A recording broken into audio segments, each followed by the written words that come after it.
Welcome to my channel. Thanks for watching. ఈ రోజు వీడియోలో సంపూర్ణ రామాయణం ఎపిసోడ్ 3 చాగంటి కోటేశ్వరరావు గారి ప్రవచనం. Please like, share and subscribe.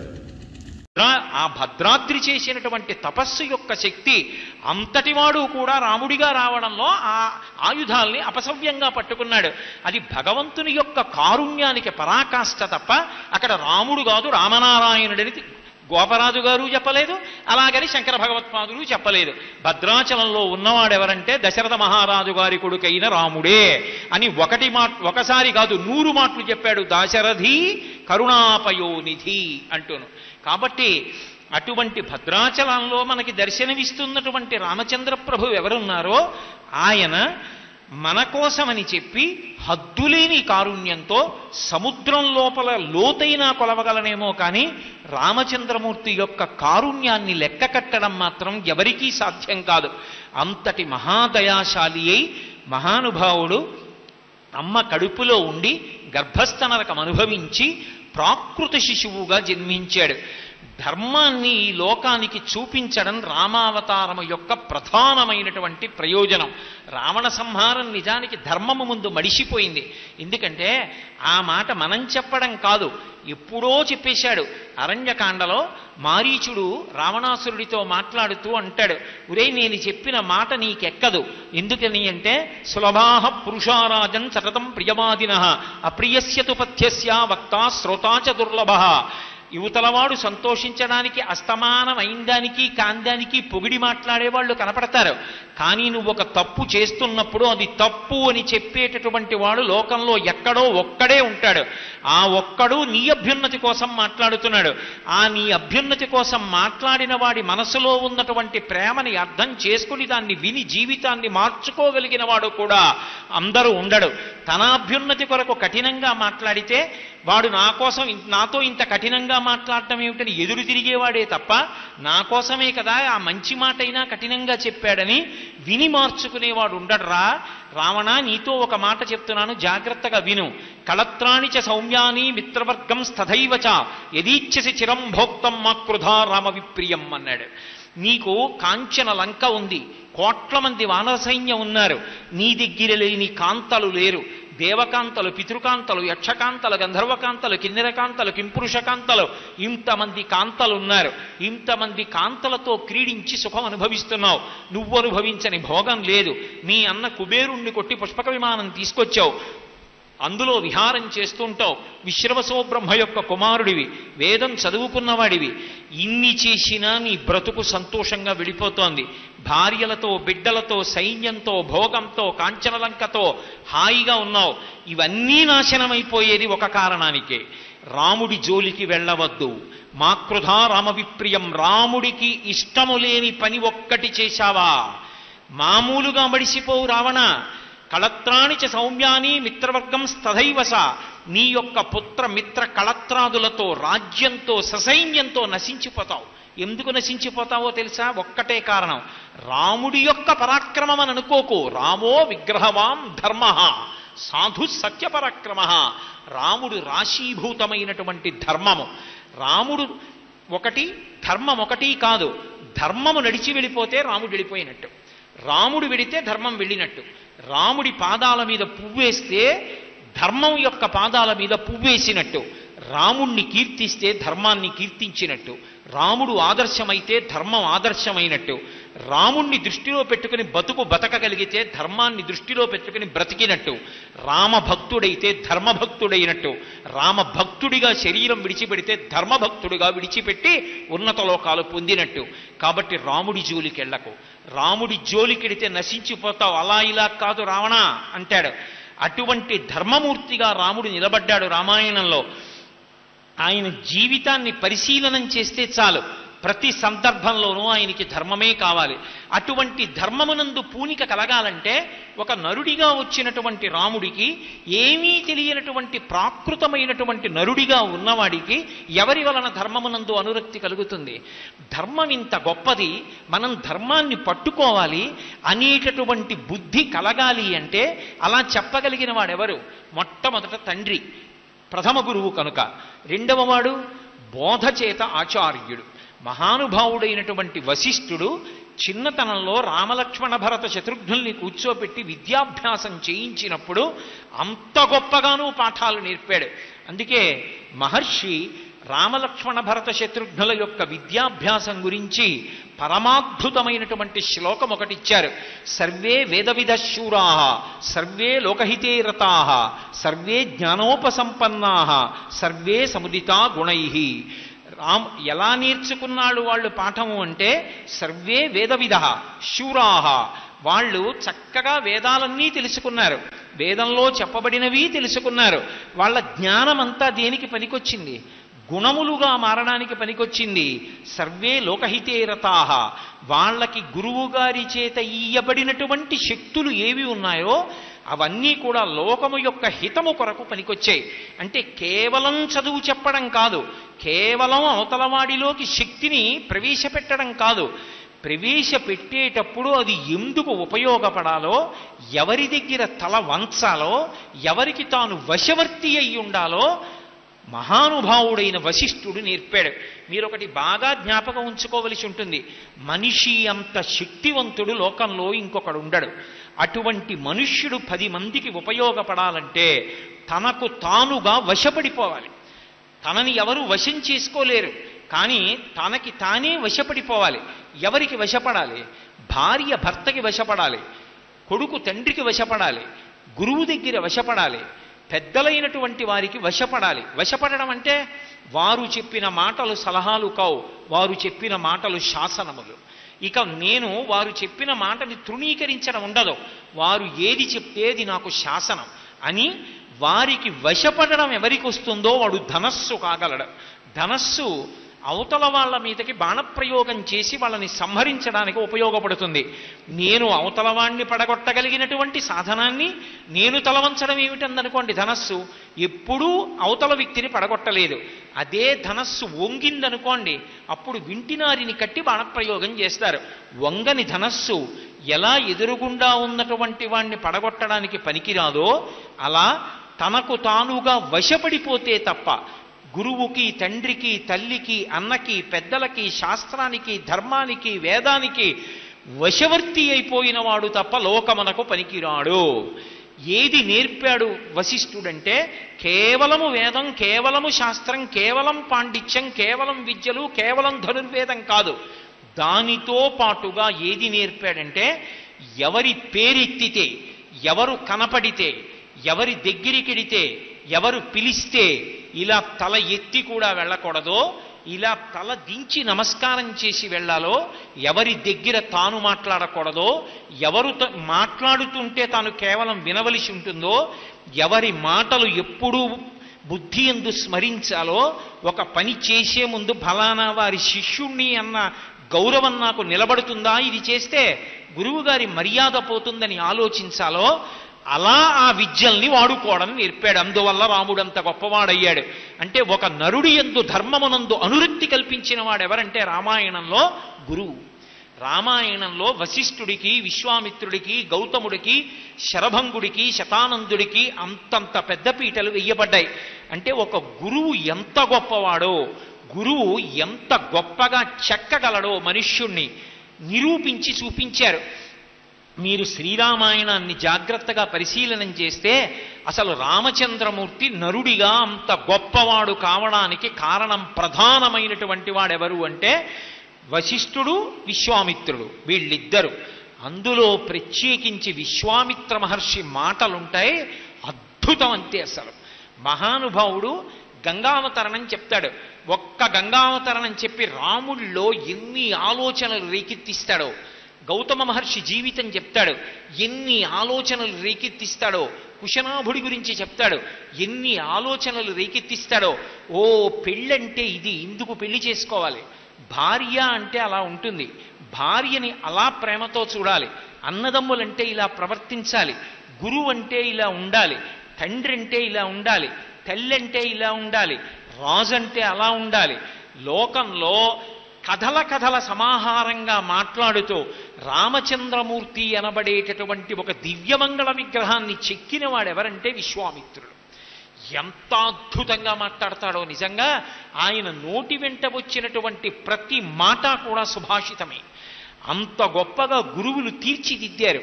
అందుకే ధర్మమునందు అనురక్తి గురువాక్యంగా కలిగింది రామచంద్రమూర్తి ఎందు. లేకపోతే రాముడికి ధర్మము పట్ల అంత ఆసక్తి కలగడానికి కారణం ఎవరన్న ప్రశ్న వస్తుంది. మీరు రామాయణాన్ని అందుకే విచారణ చేసి చూడండి. రాముడికి ధర్మం మీద అంతంత అనురక్తి కనపడడానికి, నిలబడడానికి, అది ఎప్పుడూ పతనం అవ్వకుండా ఉండడానికి, ఎప్పుడెప్పుడు ఎక్కడెక్కడ అవసరమో అక్కడక్కడ ఆ మాటతో ప్రజ్వలిస్తున్న వాళ్ళు కనపడతారు. వాళ్ళు రాముడితో మాట్లాడతారు. అంతే, రాముడు మరింత ధర్మంతో ఊంచుకుపోయి నిలబడిపోగలుగుతాడంతే, అంత సంతోషంగా. అది వశిష్ఠ విశ్వామిత్రులకు దక్కిందా గౌరవం, కౌసల్యామాతకి దక్కిందా గౌరవం, రాముణ్ణి ధర్మమూర్తిగా నిలబెట్టడంలో. అందుకే అటువంటి రాముడికి అటువంటి విద్యాభ్యాసాన్ని గరపించాడు. ఆ రాముడు పెరిగి పెద్దవాడవుతున్నాడు. తండ్రి అంటే పరదైవం అంతే. ఎవరు చెప్పారు ఈ మాట? మళ్ళీ వేరే చెప్పక్కర్లేదు, వశిష్ఠుడి దగ్గర తెలుసుకున్నాడు. ఎందుకని? మనకి రుద్రాధ్యాయంలో అష్టమానువాకంలో పరమశివుడి గురించి చెప్తూ ఒక మాట చెప్తారు. నమ సోమాయ చ రుద్రాయ చ నమస్తామ్రాయ చ అరుణాయ చ నమ శంగాయ చ పశుపతయే చ నమ అగ్రే వధాయ చ దూరే వధాయ చ నమో హంత్రే చ హనీయసే చ అని అనువాకం చెప్తూ మయస్కరాయ చ అంటారు. ఈ లోకంలో సమస్త సుఖములను ఇవ్వడానికి పరమశివుడు తండ్రి రూపంలో ఉంటాడు. తండ్రికి ఎప్పుడూ మనసులో ఏ కోరిక ఉంటుందంటే కొడుకు సుఖపడాలి, కొడుకు సంతోషిస్తే చాలు తనకి సంతోషం. ఆ కొడుకు సంతోషం కోసం ఎంత కిందకైనా వస్తాడు తండ్రి. ఎందుకు వస్తాడంటే పరమశివుడే తండ్రి రూపంలో లోకంలో తిరుగుతూ ఉంటాడు. అందుకే తండ్రికి చేసిన నమస్కారం పరమశివుడికి చేసిన నమస్కారం, తండ్రికి చేసిన ప్రదక్షిణం పరమశివుడికి చేసిన ప్రదక్షిణం. తండ్రి శివసమానుడు. అటువంటి తండ్రి మాట ఎప్పుడూ జవదాటకూడదు. ఎక్కడ నేర్చుకున్నాడు రాముడు? వశిష్ఠుడి దగ్గర నేర్చుకున్నాడు. అందుకని సర్వే వేద విధ శూరా సర్వే లోకహితే రతా సర్వే జ్ఞానోపసంపన్నా సర్వే సముదితా గుణై. అందుకే అంతటి పితృవాక్య పరిపాలకుడయ్యాడు, అంతటి ధర్మనిష్ట కలిగినటువంటి వాడయ్యాడు మహానుభావుడు. అటువంటి రాముడు పెరిగి పెద్దవాడయ్యాడు. ఆయనతో లక్ష్మణ భరత శత్రుఘ్నులు కూడా పెరిగి పెద్దవాళ్ళయ్యారు. యుక్త వయస్సులోకి వస్తున్నారు. ఇప్పుడు దశరథ మహారాజు గారికి ఒక కొత్త బెంగ పట్టుకుంది. ఏమిటి ఆ బెంగ అంటే, ఇప్పుడు ఈ నలుగురు పిల్లలు పెరిగి పెద్దవాళ్ళు అవుతున్నారు. వీళ్ళ జీవితాలు శాంతిమయంగా సుఖమయంగా ఉండాలి అంటే ఇప్పటిదాకా నా కొడుకులు వీరికి ఏది యోగ్యమైనదో, ఏది వీళ్ళకి ఎప్పుడు అందాలో అది అందేటట్టుగా నేను చూశాను. కానీ ఇక రాబో కాలంలో వీళ్ళకి ధర్మమునందు అనురక్తి కానీ, వీళ్ళ జీవితాలు శాంతిమయంగా ఉండడం కానీ, వీళ్ళు లోకోపకారులై ఉండడం కానీ, వీళ్ళ పక్కన వచ్చి భార్యాస్థానంలో కూర్చునేటటువంటి వాళ్ళ మీద ఆధారపడుతుంది. అందుకే వీళ్ళకి సరి అయినటువంటి భార్యలు లభించాలి. తండ్రి ఆర్తి అలా ఉంటుంది. కొడుక్కి ఏ వయసులో ఎప్పుడు ఏది కావాలో తండ్రి ఆలోచన చేస్తూ ఉంటాడు. అందుకే ఆ మాట ఆలోచించి ఆ కూర్చున్నటువంటి మంత్రులందరితో ఆ రోజున ఒక మాట అన్నాడు. తస్య చింతయమానస్య మంత్రి మధ్యే మహాత్మనః అభ్యాగచ్చన్ మహాతేజ విశ్వామిత్రో మహాముని అన్నారు మహర్షి. కూర్చుని నా కుమారులకు యోగ్యమైనటువంటి పిల్లలు, నాకు కోడళ్ళు కాదగిన వారు ఎక్కడున్నారో మీరు పరిశీలించి చెప్పండి అంటున్నాడు. ఆ మాట మాట్లాడుతున్నాడు. అభ్యాగచ్చన్ మహాతేజ విశ్వామిత్రో మహాముని. ఒక్కసారి విశ్వామిత్రుడు సభలోకి వచ్చాడు. బ్రహ్మర్షి, అంతకుముందు కోపధారి, అందరినీ శపించేవాడు. భయపడిపోయి దశరథ మహారాజు గారు వెళ్ళి అర్ఘ్యపాద్యాదులిచ్చి అడిగినా అడగకపోయినా 1-10 మాటలు అన్నాడు. మీకేం కావాలి చెప్పండి చేసేస్తాను, ఏం కావాలి చెప్పండి చేసేస్తాను. విశ్వామిత్రుడు ఒక్క మాట మాట్లాడలేదు. అనవసరంగా దశరథ మహారాజు గారే మాట్లాడేశాడు భయంతో. ఏమంటాడో అని అన్నీ విని ఆయన అన్నాడు, నేను యజ్ఞం చేస్తున్నాను. అక్కడ మారీచ సుబాహులనేటటువంటి రాక్షసులు వచ్చి యజ్ఞధ్వంసం చేస్తున్నారు. వాళ్ళు సామాన్యులు కారు, అపారమైనటువంటి బలపరాక్రమం కలిగిన వాళ్ళు. వాళ్ళని సంహరించడానికి, యజ్ఞాన్ని రక్షించడానికి నీ పెద్ద కుమారుడైన రాముణ్ణి పంపన్నాడు. ఆ మాట విన్నాడంతే స్పృహ తప్పిపోయాడు. కొడుకుని విడిచిపెట్టలేడు. విపరీతమైనటువంటి ప్రేమ. దశరథ మహారాజు గారిని తక్కువ చేసి మాట్లాడకూడదు. కొన్ని వేల సంవత్సరములు పిల్లలు లేనివాడు. మనకే మన కొడుకంటే అంత ప్రీతి ఉంటుందే. లేక లేక లేక లేక అశ్వమేధయాగం చేసి పుత్రకామేష్టి చేస్తే పుట్టినటువంటి సుగుణాభిరాముడు అందులో వెడుతున్నది యజ్ఞ సంరక్షణకి. అంత పెద్ద పెద్ద రాక్షసులతో పోరాటం చేయడానికి ఇంత చిన్న పిల్లవాడు ఏం చేస్తాడు? అందుకే పాపం ఏడిచాడు. ఊనషోడశ వర్షో మే రామో రాజీవలోచన నయుద్ధయోగ్యతామస్య పశ్యామి సహ రాక్షసై. 16 ఏళ్ళు కూడా లేవు, నా కొడుకు యుద్ధం ఏం చేస్తాడు? వద్దు వద్దు వద్దు వద్దని ఏడిచాడు. అన్నీ విని విశ్వామిత్రుడికి ఆగ్రహం వచ్చింది. అడగకుండానే వచ్చి వెంటపడ్డావు, నువ్వేం కావాలంటే అది ఇస్తానన్నాను. కానీ ఇప్పుడు నిజంగా ఇమ్మంటే ఇవ్వలేనంటున్నావు. ఇప్పుడు బ్రహ్మర్షి, అందుకే ఆయన శపించలేదు. మిథ్యాప్రతిజ్ఞ కాకుత్సహ సుఖీ భవస్వాంధవ అన్నాడు. అన్నమాట నిలబెట్టుకోలేని వాడా దీర్ఘకాలం నీ బంధువులతో బతుకన్నాడు. ఇంకా అంతకన్నా అసహ్యకరమైన విషయం ఏముంటుంది?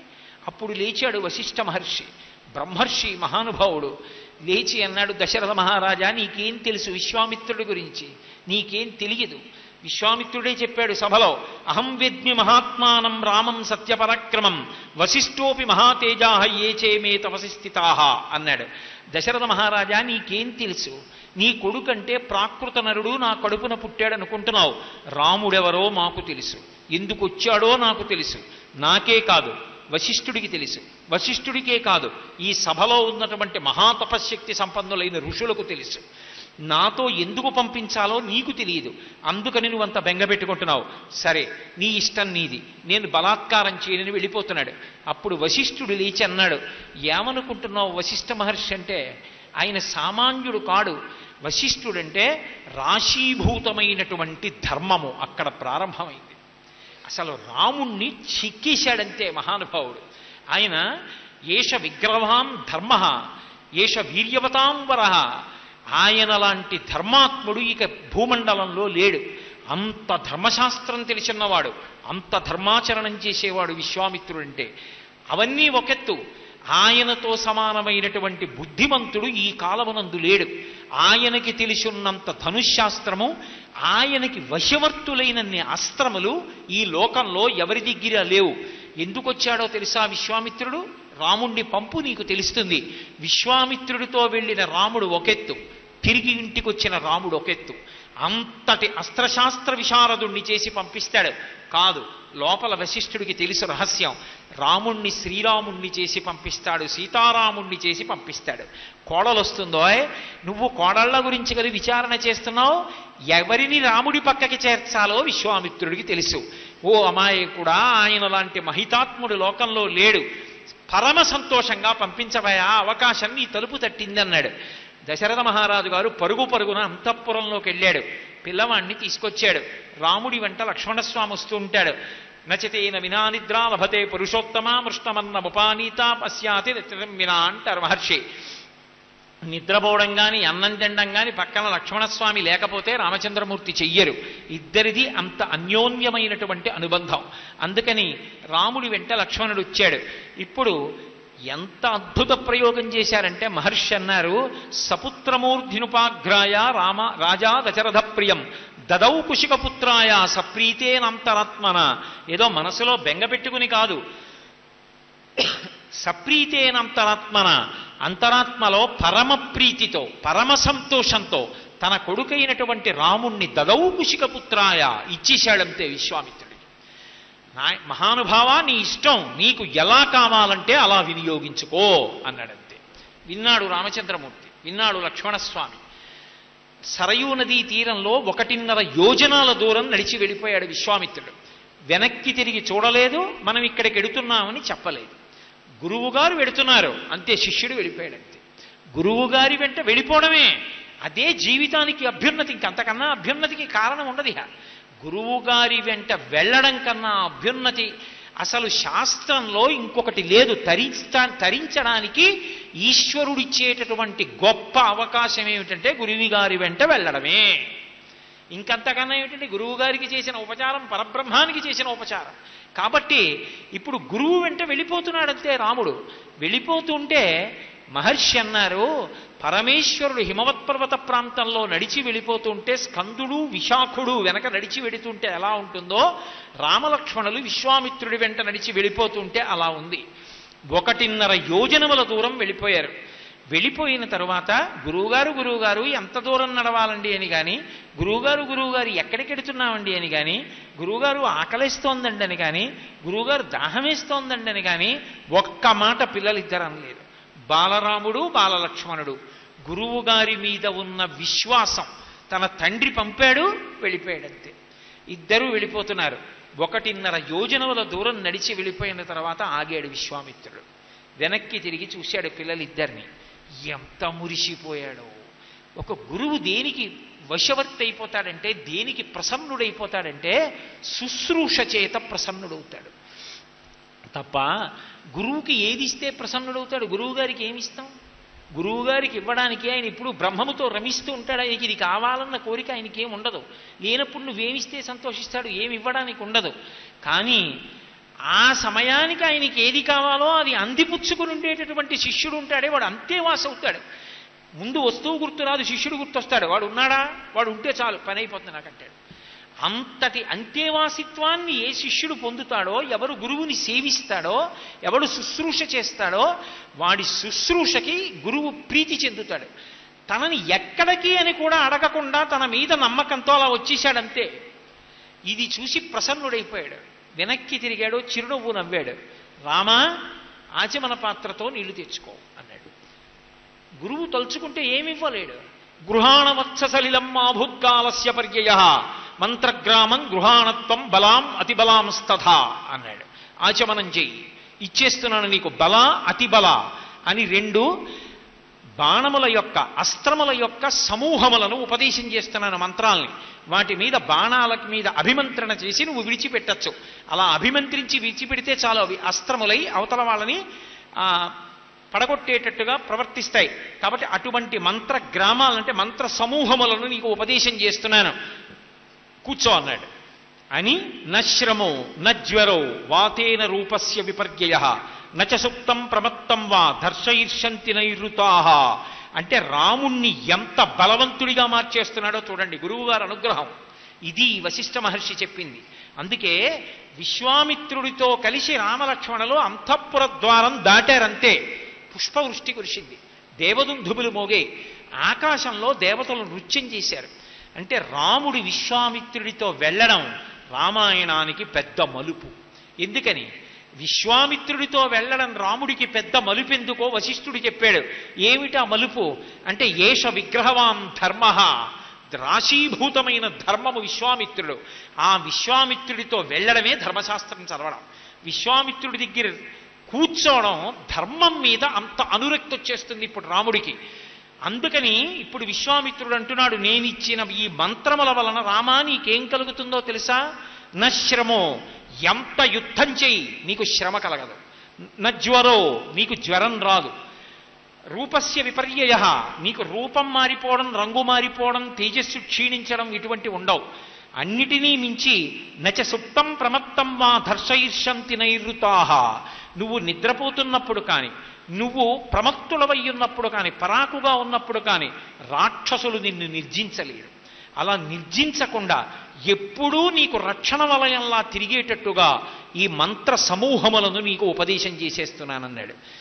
ఎన్ని అస్త్రములను ప్రదానం చేసేశాడో మహానుభావుడు. 1, 2 కాదు, అసలు వాటి పేర్లు జరుగుతుంటే చాలు అంత మురిపెంగా ఉంటుంది. అన్ని అస్త్రాలన్నింటినీ ఉపదేశం చేసేశాడు. ఎంతటి బలవంతుడైపోయాడు రాముడు, దుర్నిరీక్షుడైపోయాడంతే. ఎంతసేపట్లో, 1 రోజు వ్యవధిలో విశ్వామిత్రుని యొక్క అనుగ్రహం చేత రాముడు అంతటి ధర్మతత్పరుడయ్యాడు. కేవలం ఏదో మంత్రాలు ఇవ్వడం ఒక్కటే కాదు, సరయూ నదీ తీరంలో పడుకుని నిద్రపోతున్నాడు. గురువుగారితో వెళ్ళడం అంటే అంత సంతోషంట రాముడికి. ఎక్కడ పడుకున్నాడే? అంతఃపురంలో కాదు, ఏదో అన్ని రకాలైనటువంటి అక్కడ సౌకర్యాలు ఉన్నటువంటి ప్రదేశం కాదు. సరయూ నదీ తీరంలో ఇసుక మీద విశ్వామిత్రుడు చోట పడుకున్నాడు. రామలక్ష్మణులు ఇద్దరూ పడుకున్నారు. తెల్లవారుతోంది. సూర్యోదయం అయిపోతుంది. ఇంకా విశ్వామిత్రుడు లేచాడు, స్నానం చేశాడు. మహాస్వామి వారి తెల్లవారుజామున 3 గంటలకి అనుష్ఠానం పూర్తి చేసుకుని నడిచిలిపోయినట్టు గబగబా లేచాడు, స్నానం చేసేశాడు, అనుష్ఠానం అంతా చేసేసుకున్నాడు. రాముడి దగ్గరికి వచ్చాడు. ఎంత గొప్పగా పిలుస్తాడో! కౌసల్యా సుప్రజారామ పూర్వా సంధ్యా ప్రవర్తతే ఉత్తిష్ట నరసాత్తూల కర్తవ్యం దైవమాహ్నికం అంటాడు. రామ, ఓ కౌసల్య యొక్క ముద్దుల కుమారుడా, ఎందుకని అంతఃపురంలో ఎప్పుడూ అమ్మ పక్కన పడుకుని అమ్మ నిద్రలేపితే లేచేటటువంటి స్వభావం ఉన్నవాడా, ఎప్పుడూ ఈ నిద్రలేపేటటువంటి అదృష్టాన్ని ఇప్పటి వరకు కౌసల్యామాత పొందింది. ఇవాళ నాకు పట్టింది ఆ భాగ్యం. పరబ్రహ్మము నరుడిగా నడుస్తూ ఉంటే అందరూ సుప్రభాతం పాడతారు, నేను లేపుతున్నాను నిజంగా సుప్రభాతం పలికి, ఇది నా భాగ్యం అనుకున్నాడు. కానీ తాను గురువుగా ఉన్నాడు, రాముడు శిష్యుడిగా ఉన్నాడు. అందుకే కౌసల్యా సుప్రజారామ పూర్వా సంధ్యా ప్రవర్తతే. నిద్రపోతున్న వాణ్ణి కారణం చెప్పకుండా నిద్ర లేపకూడదు. ఆ చెప్పేటటువంటి కారణం ఏ లౌకికమైన కారణము అయి ఉండకూడదు. రామాయణము కేవలము ధర్మశాస్త్రము. అటువంటి రామాయణంలో రాముణ్ణి విశ్వామిత్రుడు నిద్ర లేపితే కారణం లేకుండా ఎలా లేపుతాడు? ఎందుచేత అంటే ఒక వ్యక్తి సుషుప్తిలో ఉన్నాడనుకోండి, ఆయన 3 అవస్థలను అధిగమించి 4వ అవస్థలో ఉన్నట్టు. అటువంటి 4వ అవస్థలో గాఢ సుషుప్తిలో ఉన్నవాడు సమాధిలో ఉన్నవాడితో సమానం. అటువంటి వాణ్ణి నిద్ర లేపాలంటే కేవలం భగవత్ సంబంధం చెప్తే తప్ప లేపకూడదు. అలా లేపితే లేనిపోని పాపం వస్తుంది. అందుకే దుర్వాసో మహర్షిని కారణం చెప్పి సంధ్యావందనానికి భార్య లేపినా సరే కోపం వచ్చి ఆయన నువ్వు కదలీ వృక్షం కావాలని చెప్పించాడు భార్యని, అరటి చెట్టు వైపు పుడతామని. అధికం. ఇప్పుడు నీ కర్తవ్యం దైవాన్ని ఆరాధించాలి. కర్తవ్యం నువ్వు చెయ్యవలసిన పని, ఇది నే చెప్పవలసిన మాట. నువ్వు చెయ్యకపోతే నే బెంగపెట్టుకోను, మళ్ళీ చెప్తాను. ఎవడు చెయ్యవలసింది వాడు చెయ్యాలి, నువ్వు చేయకపోతే నేను ఏడవను. నా కర్తవ్యంగా నేను చెప్తున్నాను, నీ కర్తవ్యంగా నువ్వు చెయ్యాలి. కాబట్టి కర్తవ్యం దైవమాహ్నికం, కర్తవ్యత నిష్ఠ, అది శాంతికారకము. కాబట్టి ఈ మాట చెప్పాడు. అంతే, గురువుగారు చెప్పాక ఇంకా రాముడు లేచాడు, సంధ్యావందనం చేశాడు, ఇవన్నీ చెప్పాలా? అక్కర్లేదు, చేసేశాడు అంతే రాముడు. ఎంత నిజంగా ధర్మానికి రాశీభూతమైన వాడు విశ్వామిత్రుడు. ఆయన దగ్గర ధర్మమునంద అంత అనురక్తి పొందినటువంటి వాడు మహానుభావుడు రామచంద్రమూర్తి. ఇద్దరూ బయలుదేరి వెడుతున్నారు. తాటక కనబడింది. ఆ తాటక యొక్క జీవితం అంతా చెప్పి ఆమె ఎందుకు అటువంటి రాక్షసి అయిపోయిందో చెప్పి, ఈ తాటకి వలన అనేక మంది ఋషులు బాధపడుతున్నారు. ఎందరినో భక్షించేసింది. ఈ ప్రాంతంలో ఎవరూ నివాసం ఉండకుండా చేసేస్తోంది. కాబట్టి బాణప్రయోగం చేసి తాటకా సంహారం చెయ్యి అన్నాడు. రాముడు వెంటనే బాణం తీయలేదని అనుమానం వచ్చిందో, లేకపోతే ఆడదాన్ని చంపడమా అని అనుమానపడుతున్నాడు, ధర్మం గురించి ఏమైనా కొంచెం ఆలోచనలో పడ్డాడా అనుకున్నాడో, విశ్వామిత్రుడు వెంటనే అన్నాడు, నృశంసం వా ప్రజారక్షణ కారణాత్ తాతకం వా సదోషం వా కర్తవ్యం రక్షతా సత రాజ్యభార నియుక్తానాం యశధర్మ సనాతన. ఆయన వెంటనే కర్తవ్యం రక్షతా సత, ఎక్కడైనా కర్తవ్యం అన్న మాటే వాడతారు. కర్తవ్యం రక్షతా సత, సత్పురుషుడైనటువంటి రాజు 4 వర్ణములలో ఉన్నటువంటి ప్రజలను కాపాడడం కోసం ఎప్పుడూ కూడా నృశంసం వా, దాని వలన తనకి అపవాదు వచ్చిన, ఆ పని చేయడం వల్ల పాపం కలిగిన, తాను రాజ్యమును పరిపాలించవలసినటువంటి వాడు కాబట్టి ఎంత మాత్రము ఆలోచించకుండా ప్రజారక్షణ కొరకు ఇటువంటి రాక్షసులను సంహరించవలసినదే. రామా, ఎందుకు చంపాలో తెలుసా? ఈమె ధర్మాన్ని తప్పింది. ధర్మము తప్పిన వాళ్ళని సంహరించడం నీ కర్తవ్యం. ఇదే వాలి సంహారం వరకు వెళ్ళిపోయింది. విశ్వామిత్రుడు నూరి పోషేశాడంతే ధర్మానురక్తిని. ధర్మం తప్పిన స్త్రీ ఉపేక్షించకు రామా, వేయి బాణం అన్నాడు. రాముడు అన్నాడు వెనక్కి తిరిగి, ఇది ధర్మం అంటే. ఎటువంటి గురువు దగ్గర తిరిగాడో అటువంటి ధర్మం. రాముడికి ఎంత ప్రీతో ఆయన అన్నాడు, పితుర్వచన నిర్దేశాత్ పితుర్వచన కారణాత్ వచనం కౌశికస్యేతి కర్తవ్యమని శంకయ గోబ్రాహ్మణ హితార్థాయ దేశస్యాస్య సుఖాయ చ తవ చైనా ప్రమేయస్య. నేను వేసేస్తాను బాణం, చంపేస్తాను ఈ తాటకని. ఎందుకు చంపుతానో తెలుసా? గోబ్రాహ్మణ హితార్థాయ దేశస్యాస్య సుఖాయ చ. గోవులు బ్రాహ్మణులు రక్షింపబడాలి. లోకమంతటికి ఉపద్రవం వచ్చినా గో ఒక్కటుంటే ఆ గోమయంతో భూమిని శుద్ధి చేసి ఆ గోమూత్రాన్ని గోమయాన్ని వాడి పంచగవ్యాల్ని వాడి అక్కడ యజ్ఞం చేసి మంత్రం తెలిసున్న బ్రాహ్మణుడు ఉంటే దేవతలు ప్రీతి పొందేట్టుగా చేసి మిగిలిన వారి కష్టాన్ని పోగొట్టగలడు. మిగిలిన వారి కష్టాన్ని పోగొట్టగలిగిన గోబ్రాహ్మణుల్నే ఈ తాటక వధించేస్తోంది. కాబట్టి ఈ తాటక ఉండడానికి వీలు లేదు. ఒక పని చేసేటప్పుడు ఎంత ఆలోచన ఉంటుందో, ఆ ఆలోచన ఎంత శాస్త్రీయమైనదై ఉంటుందో, వేదంలో చెప్పబడిన ప్రమాణాన్ని ఎలా స్వీకరించి ఒక కార్యాన్ని చేస్తాడో, బుద్ధి ఎంత నిశ్చయాత్మకంగా ఉంటుందో.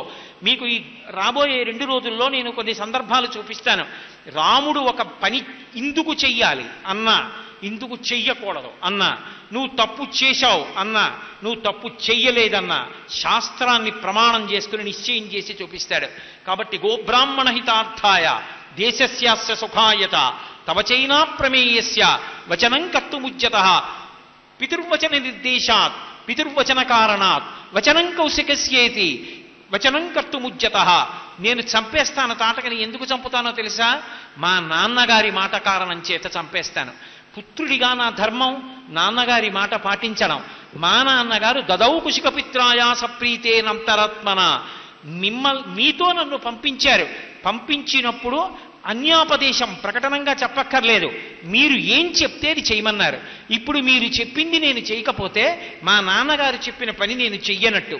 పుత్రుడిగా నా ధర్మం పోతుంది. తండ్రి మాట వినడం పుత్రుడి ధర్మం కాబట్టి మా నాన్నగారు చెప్పిన మాట నిలబెట్టడానికి చంపేస్తాను. 2, మహాపురుషుడవు, గురువువి, మీరు చెప్పారు కాబట్టి మీ మాట అతిక్రమించేటటువంటి సందర్భమే లేదు, చంపేస్తాను. మరి చంపడానికి నాకేమిటి ఆలోచన? గోబ్రాహ్మణ హితార్థాయ దేశస్యాస్య సుఖాయచ, దేశము యొక్క సుఖం కోసం, గోబ్రాహ్మణ హితం కోసం చంపేస్తాను. వేదం చెప్పింది కాబట్టి వీళ్ళని రక్షించడం క్షత్రియ కర్తవ్యం కాబట్టి బాణాన్ని విడిచిపెడుతున్నానన్నాడు. చిన్న పిల్లవాడైనటువంటి రామచంద్రమూర్తి ఎందు అంతటి ధర్మానురక్తి కొట్టేశాడంతే తాటకని. తాటకా సంహారం అయిపోయింది. మారీచుణ్ణి మానవాస్త్రం పెట్టి కొట్టి 100 యోజనముల అవతల పడిపోయేటట్టు చేశాడు. సుబాహువుని చంపేశాడు. ఇంతమందిని చంపిన తర్వాత దేవతలు కూడా కీర్తించారు. ఋషులందరూ పొంగిపోయారు. యజ్ఞం పూర్తయిపోయింది. మరునాడు విశ్వామిత్రుడి దగ్గరికి వెళ్ళాడు. ఒక్క మాట మాట్లాడలేదు విశ్వామిత్రుడు. అలా కూర్చొని ఉన్నాడు. ఒక గురువు అంటే ఏమిటో, శిష్యుడి యొక్క ప్రవర్తన పరిశీలించడం అంటే ఏమిటో, శిష్యుడి యందు వినయం నిలబడిందా, అహంకారం ప్రబలుతోందా చూడడం అంటే ఏమిటో విశ్వామిత్రుణ్ణి చూడాలి. నిజంగా ఒక్క మాట మాట్లాడాడు. రామలక్ష్మణులు ఇద్దరూ వచ్చారు. లోపల అతిశయం ఉందనుకోండి, మేమే చంపాం ఇప్పుడు రాక్షసుల్ని, పెద్ద గురువుగారు ఏముంది, గురువుగారి యజ్ఞం మేము రక్షించామనుకున్నారనుకోండి, వచ్చేసిందంతే అహంకారం. గురువుగారి యజ్ఞం మేం రక్షించామా? గురువుగారు తనకి మంత్రాలిచ్చి గురువుగారి యజ్ఞాన్ని రక్షించడానికి గురువుగారు వాళ్ళని తన ఉపకరణాలుగా స్వీకరించి వాళ్ళకి కీర్తి గురువుగారు కట్టబెట్టారా? గురువుగారి కీర్తి కట్టబెట్టాడు. ఇది అర్థం చేసుకున్న నాడు నా ఈ అస్త్రాలకి, విజ్ఞానానికి, ధర్మానికి, యశస్సుకి ఆ గురువు కారణమైన పరబ్రహ్మం. అప్పుడు ఎంత చేతులు కట్టుకుని నిల్చోవాలి? వచ్చి రామలక్ష్మణులు ఇద్దరు చేతులు కొట్టుకుని తల ఉంచి ఇమౌస్మము నిశార్దూల కింకరౌ సముపస్థితౌ ఆజ్ఞాపయ యథేచ్ఛం వై శాసనం కరవామకిం అంటారు. మహానుభావ, మేమిద్దరం రామలక్ష్మణులం, మీ కింకరులం. కింకరుడంటే ఈ పని చేస్తేనే సంతోషం, ఈ పని చేయకపోతే సంతోషం అని ఉండదు. ఏదో గురువుగారి బట్టలు మాత్రమే మడతెడతామండి, లేకపోతే గురువుగారి పెట్టి ఒకటే పట్టుకుంటామని ఉండదు. గురువుగారి చెప్పులు పట్టుకోవడం దగ్గర నుంచి ఏ పని గురువు గారికి చేసి పెట్టినా మా జన్మ సార్థక్యమే చాలు. కింకరౌ సముపస్థితౌ, మేము మీ కింకరులం గురువుగారు. ఆజ్ఞాపై యథేష్టం వై, మీ ఇష్టం వచ్చినట్టు ఆజ్ఞాపించండి. ఎప్పటికీ మేము మీ కింకరులం, మీరు మా యజమాని. మీరు అలా ఆజ్ఞాపించాలి, మేము అవధరించాలి. అంతేకాని స్వతంత్ర బుద్ధితో ప్రవర్తిస్తాననుకుంటున్నారేమో, అలా అనుకోవద్దు గురువుగారు. ఆజ్ఞాపై యథేష్టం వై శాసనం కరమామకిం, శాసించండి గురువుగారు. ఇది రాముడంటే, ఇది రాముడి ధర్మం అంటే. ఎక్కడ ఎవరి దగ్గర ఎలా ప్రవర్తించాలో అలా ప్రవర్తించి చూపిస్తాడు.